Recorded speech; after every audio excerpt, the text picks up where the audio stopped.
Danny, did last night's game change how you view the Cowboys?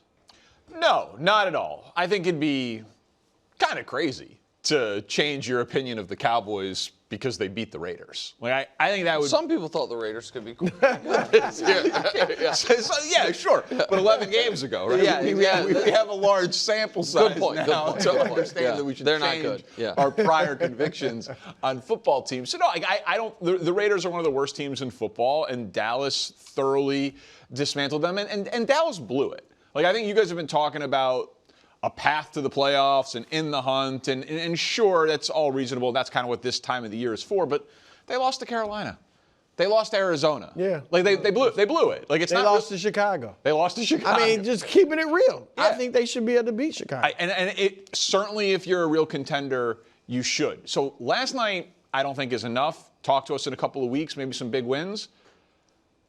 But I will say, if the question is trying to find a way to be positive about the Cowboys, I don't think it's for this year. I think if you just look ahead to next year and you're like, all right, the coaching hire's gone better than we all thought. The Pickens trade's gone better than we all thought. The Micah trade, while I still disagree with it, it has allowed them to sign some other pieces. And now they have 2 first-round picks where if you hit on them, probably on the defensive side of the ball, and Dak looks like a legitimate top 8 quarterback in the league, well, now, if you like your coach, you like your quarterback, you like your offense, and you hit on these draft picks. You didn't mention the Quinnen Williams move, which, as of yesterday, looks... He was excellent yesterday. Now, you're trying to thread a pretty tight needle there with, like, the age of with Kenny Clark and Williams, and also hitting on defensive rookies, and we're projecting the next year, and they have to sign Pickens. Like, there's still a lot of things that have to go right for that. But I think this year is over, but the 3-year forecast, if you will, for the Cowboys, I do think there's legit reason for optimism on that front. Here's the problem with that. That's not a bad take, look toward the future. But really, all that does is get them back to where they were 2 years ago.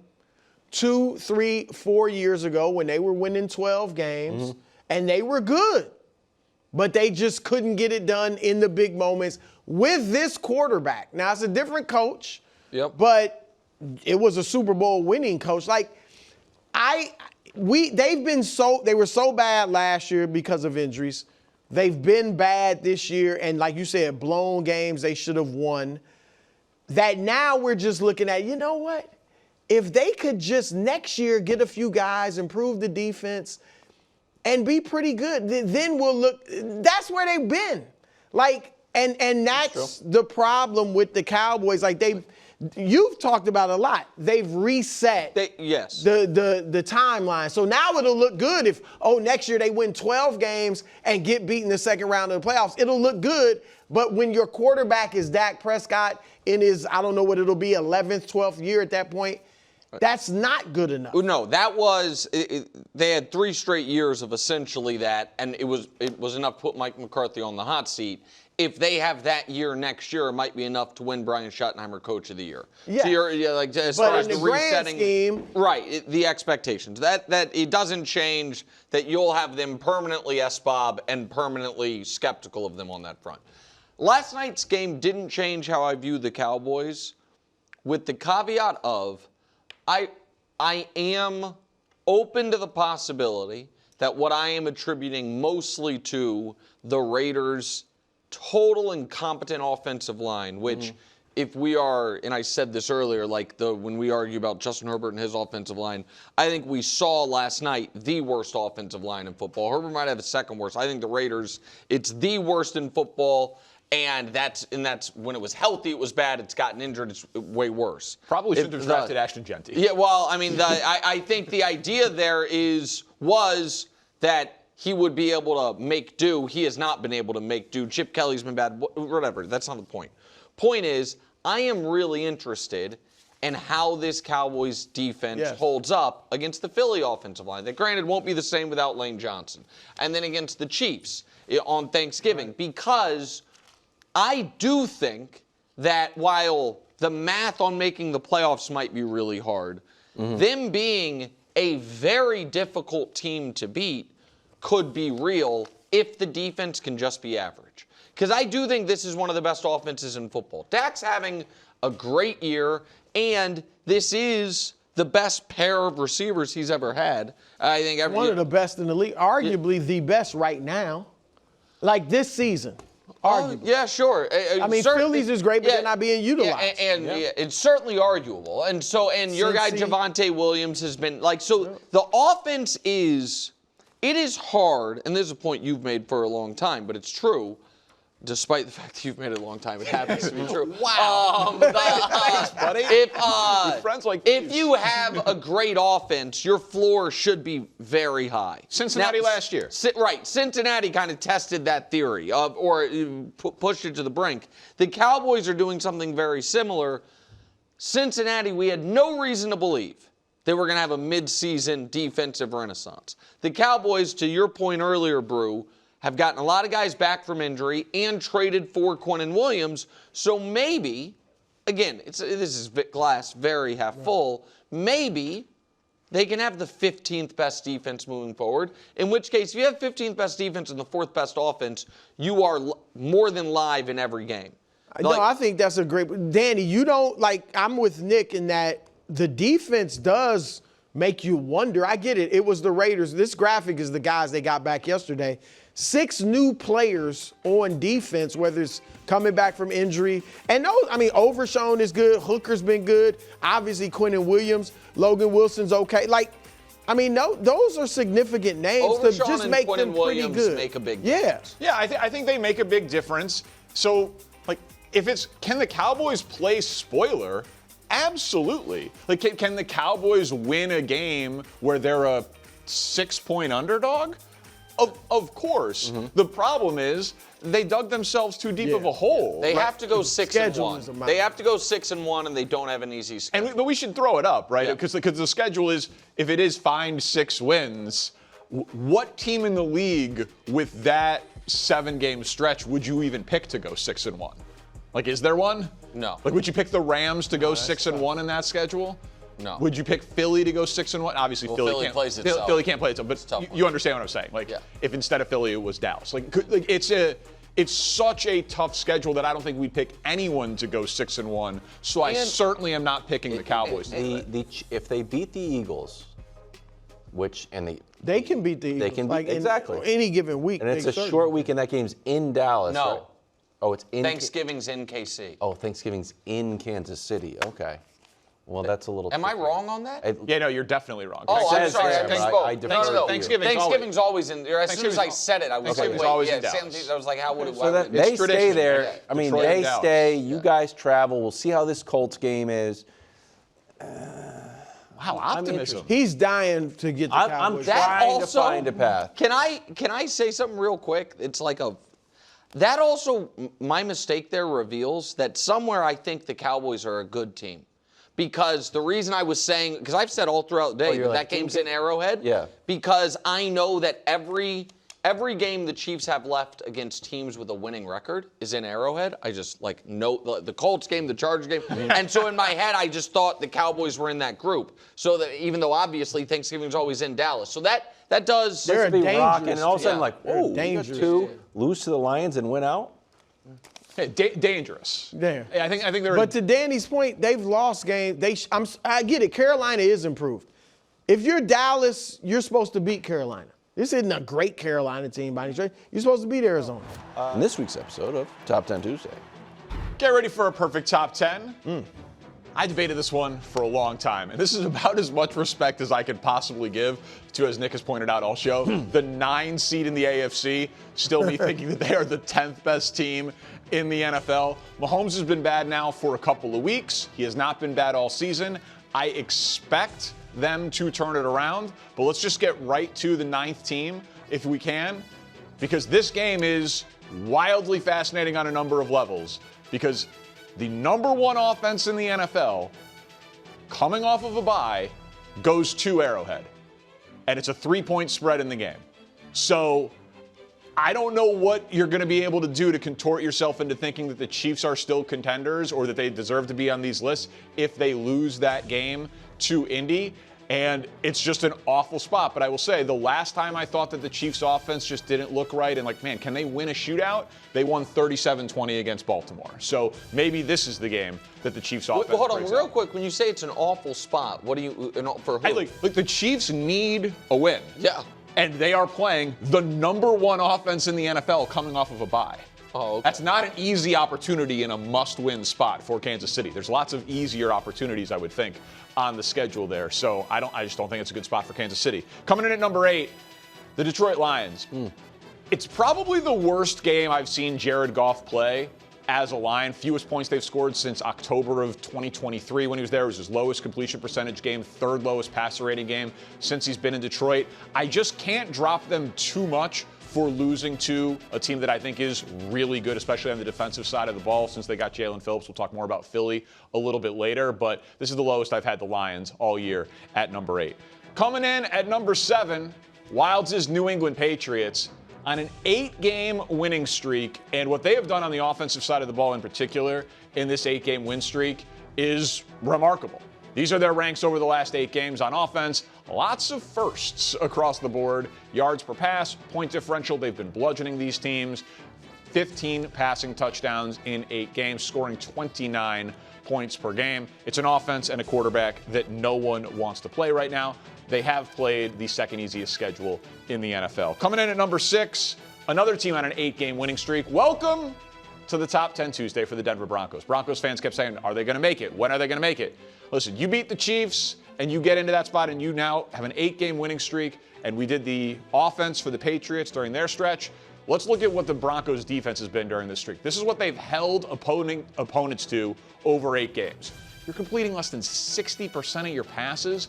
They've allowed 6 passing touchdowns in 8 games, a couple of those without Patrick Surtain. 35 sacks every time you watch a Broncos game. They're talking about them versus the 84 Bears for the pass rush and the sack record. So the Broncos defense is... This is their first time in your top 10? First time in the top 10 Wow. all year. Make their debut at number 6. Hey, I wanted to see them do it against a real team. I was not... The Jets game, the Giants game, the Raiders game, they just were not impressive. That Chiefs win was very, very impressive. Coming in at number 5, Bruce Ravens. Yeah. I think it's actually a good sign for Baltimore that they can win that game against Cleveland in that fashion.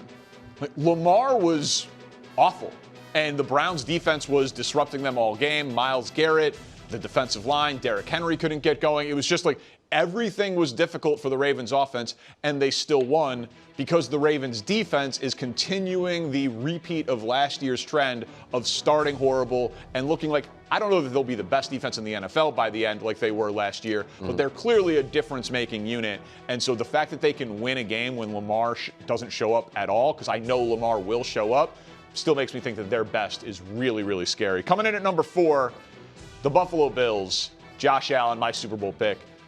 A 6-touchdown performance, an awesome bounce-back game. The Miami game was weird, and it's a totally fair knock against them, but when they're 2 weeks removed from beating Kansas City, and that final score was closer than it should have been, then they put up 44, because people are talking about too many interceptions, too many turnovers. I'll take it. If he can have 6 touchdowns and score 44 points in a game, I still will go back to their best is arguably the best in the entire NFL. Does that include their defense? Yeah, man. Good offense beats good defense. That version of Josh Allen can basically beat anybody. Well, I agree. I agree that version of Josh Allen can basically beat anybody. I don't know. If you were to say this team is going to play its A+ game, is that the best team in football? I think it's hard. Like, if everybody's going to play their A+ game, I think it's hard for a team whose A+ game is still just a mediocre defense. I'm not even necessarily. What would you say about what their defense did in that game against the Chiefs? Let's call that Buffalo's A game defensively. That would be good enough. Right? I mean, sure. I also don't. The Chiefs-Bills regular season, postseason thing is just so weird that it feels like for both of them it's siloed, but that's a fair point. For all that Josh Allen has done this year in terms of being inconsistent, he has more yards, 7 more touchdowns, and a better passer rating, albeit with 3 more turnovers through 10 games than his MVP season last year. He's been very good this year. Coming in at number 3, the Seattle Seahawks. I'm not going to drop you for that game against the Rams significantly. I dropped them 1 spot. And this is my, other than that, Mrs. Lincoln, how was the play graphic? Other than the 4 interceptions, how was that game against the Rams? They were incredibly impressive. Yards, first downs, plays run, time of possession. The fact that you can have 4 interceptions and have a game-winning field goal, albeit from 61 yards, for a shot to win that game, most teams get blown out in that spot. The Rams had a touchdown drive of 3 yards and 25 yards in that game. I can't wait for the rematch in Week 16, and I think it might be an NFC Championship game, Seahawks and Rams. At number 2, the Philadelphia Eagles. Fun fact, the player who leads the NFL in pressures the last 2 weeks is Jalen Phillips, who's tied with Micah Parsons. Micah Parsons, it cost 2 first-round picks, a third-round pick, and the largest defensive contract ever. For Howie Roseman, a third-round pick. Yeah. For Jalen Phillips, they're allowing 14 points per game, Philly, in their last 4 games. So we talk about the offense. Their defense is rounding into form. And at number 1, the Los Angeles Rams. Here's the profile of the Rams. Their defense is second in the NFL. They have the second most takeaways. Their quarterback has the most interceptions by far. Most touchdowns. Most touchdowns by far, the most touchdowns by far, 27 touchdowns. And he hasn't thrown an interception since week 3. It's pretty good. Yeah. Second scoring defense, second in takeaways, number 1 in touchdowns, no interceptions since week 3. Brew, as always, a perfect top 10. Well, not perfect. Whoa. Okay. Not bad, but Eagles got to be number 1. Right by that. I mean, Nick has said it, and he's right. Winning is a skill, and they know how to win. They have beaten, obviously, the Rams. They have beaten the Chiefs. They have beaten, Tampa Bay. And I know the concern is certainly not the defense. Because the last 2 weeks, they've given up 16 points. One of those teams was Detroit, which was averaging 30 points a game, still is. And then the other team was Green Bay, which has, offensive capabilities. So the defense is great. The offense has already proven. I get it. They have a few bad weeks here and there. How many they put up against the Rams? That great, second-ranked defense? Yeah, that was a while ago, but 33, right? It was this season. All right, it wasn't 2 years ago. 33. That's true. How much they put on Tampa Bay? And Todd Bowles, who's a great defensive mind, 31. Jalen Hurts has shown us time and time again, when I got to get points, I'll get points. My receiver might be mad. I'll get points. I'll get him the ball, whatever. So I just think until proven otherwise or somebody else looks phenomenal, and to your point, the Rams were fortunate to beat a Seattle team that had 4 picks. So I don't think that's a feather in their cap. I'm putting the Eagles at number 1. Brew, yesterday, I was firmly on Wild's side that he's obviously the Eagles guy. But you are making a strong push trying hard to really elbow Wilds off that corner. And abandon his Packers. Listen, there's a weird and I think very dumb thing going on, and it's led by some local and national radio hosts and podcasters about trying to create a real Patriot-Chief dynasty rivalry, where Patriot fans are like, you're a dynasty. If you miss the playoffs, you know what? I'm staying out of that because this year, I'm Team KW. I believe in your Pats. I'm reaching across the aisle, and I think Danny Parkins is just disregard for the New England Patriots is insane. They're 7th. Exactly. They're 7th. They beat in Buffalo the 4th team. They have fewer losses than the Bills. Their quarterback throughout the year has played better than the Bills. Their defense is better than the Bills. Their coach is better than the Bills. I don't know. You gave Denver went from off all the way to 6 because you have put a hard ceiling on the Patriots that they don't deserve. It's not a hard ceiling, Nick. The Patriots have played the second easiest schedule in football. Has Buffalo played a hard schedule? Buffalo beat the Chiefs. Yes, and lost to New England. I'm not arguing that the Chiefs should be ahead of Buffalo. I understand. But in terms of what New England has accomplished, they blew out the Panthers, Titans, and Browns. Yes. The Bucs game, the Falcons, the Saints, the Bills, the Jets. Those wins are by a total of 21 points. They beat the Dolphins, who beat the Bills, and they beat the Bills. Okay, I'll tell you this. They've had the second easiest schedule. They have the second easiest schedule the rest of the way. You know who has the easiest schedule, by the way? The Bears. You know where they are in my top 10? They're not on the list. Yes, hold on. I got it. But the Bears also aren't behind a bunch of multiple teams they've beaten. And if you show that Patriots easy schedule again, one of their wins is the Falcons. What do you think would happen if the Falcons played the Bills, the mighty Bills? I don't know. Maybe they'd win by double digits. What do you think would happen if the Dolphins played the Bills? I don't know. Might beat them by double digits. And most importantly, what do you think would happen if the Patriots played the Bills and said, you know what, we'll come over to your house to play? The Patriots might win. You got it. Do it again. Do it. Do it again. Do it again. So they have to sweep Buffalo. One game. They won by 3. Do it again. Right, but here's the problem. If the Bills beat the Patriots, that one game will validate it. Yeah, I'm sorry. If you win your division for 5 years in a row, that's a little bit more of a body of work than a team that's done it against the second easiest schedule in the league. Because the Chiefs have won their division 9 years in a row, and you put Denver ahead of them. They're 5-5, Nick. It was a valiant effort. I've got your back. You guys stick together. Team it up. You're telling me you're better than the Bills. I don't even need to raise my voice. I'm positive that we are better than the Bills. Positive. Well, we played and we won. To the point where a real argument on why the Bills can be great is that Josh Allen needs to score 6 touchdowns a game. And if he does that, they are good. I agree. So trying to make sense of the 5-5 Chiefs. Like, we're a week removed from you saying they're the most dangerous team in the AFC. Yeah. Yeah, I've had them very high up on the rankings all year. You've been rolling our eyes all year. So I guess I'll start with you, Greg. How do you make sense of the Chiefs being 5-5? They're an average team right now. But do you actually believe they're an average team, or do they have an average record?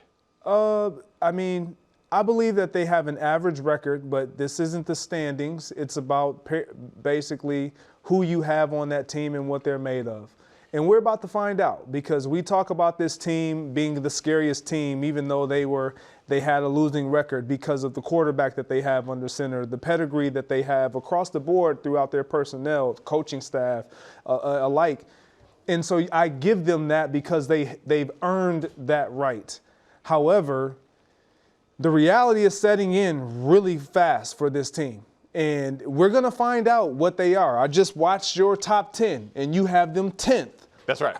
Behind a team that they play this week. And I wonder what happens if that team, the Colts, beat that team. The Chiefs will be out. And would you give the Colts credit, or would you say, you know what, they beat the Chiefs, but I still don't believe in the Colts because the Chiefs aren't that good? And so, staying on topic, this is a team that gets the benefit of the doubt because of what they've done in this league over the past 5-6 years. Yeah, I agree with Greg. I think the issue right now, when you look at them at 5-5, you realize they're not elite, but they still are dangerous, right? You have a top tier offense, the best quarterback in the league, arguably with Patrick Mahomes. The issue right now for the Kansas City Chiefs, they can't close games. That's the issue. Here it goes right here.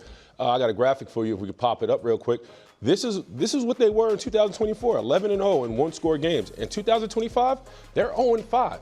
They can't close. And so when you talk about what's the difference with the Chiefs compared to what they were last year right now, when it's the fourth quarter, Patrick Mahomes gets outplayed, the defense can't get takeaways, and they can't close games. So if you're the Chiefs right now, yeah, I'm with you, DP. They have enough on offense. You know what they're built like on defense. But right now, when the rubber hits the road, they can't answer the bell, and that's a problem come January, if they make it to January. So if that's the case, you're saying you still believe in them?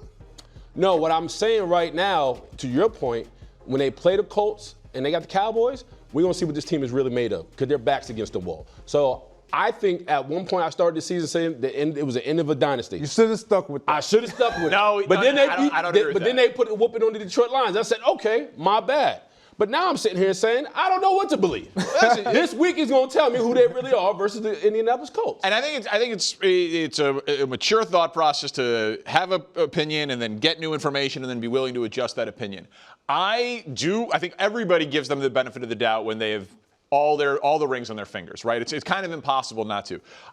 I wanted to look into the data because I do think that they are better than their record suggests. It's not the old Bill Parcells thing, you are what your record is. So, like, Last 30 years in the NFL, if you score more than 25 a game while allowing less than 20 a game, right? Okay, so you're scoring more than 25 and you're allowing less than 20.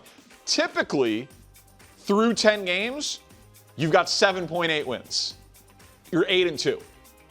Of the 89 teams that fit that barometer, 74 of them are 7-3 or better. Only 4 have been 5 or worse, and all but 3 of those teams went on to make the playoffs. So I know that's a lot of numbers to digest here, but my point is, I think it's going to even out over the course of the year. Like, they probably should not have had that record in one-score games last year. Sure. They probably should not be winless in one-score games this year.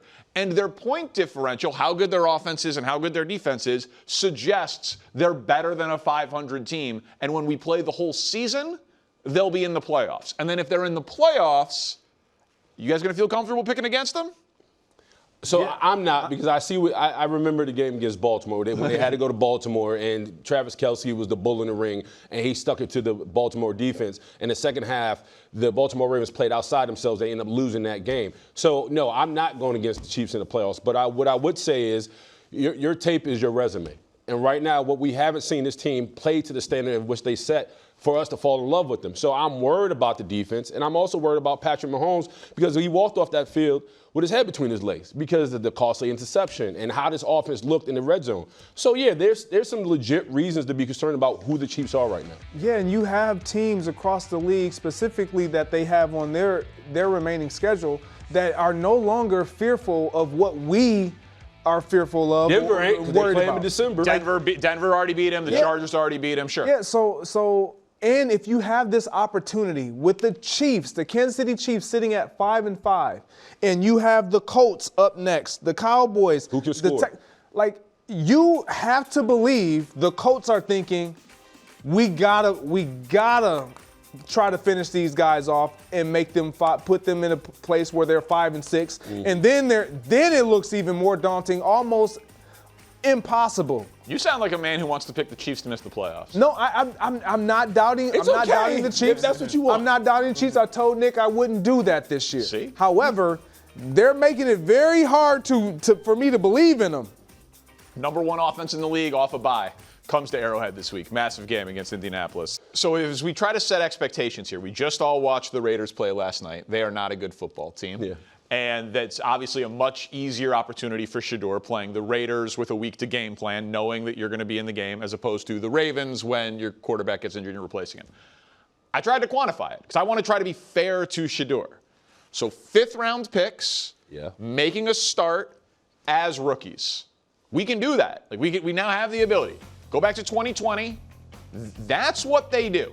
And by the way, that includes Brock Purdy, who obviously is a severe outlier in the positive direction here. He had 5 of those 9 wins for the guys. So, I don't need to see Shedeur be great. I'd be shocked if he was great.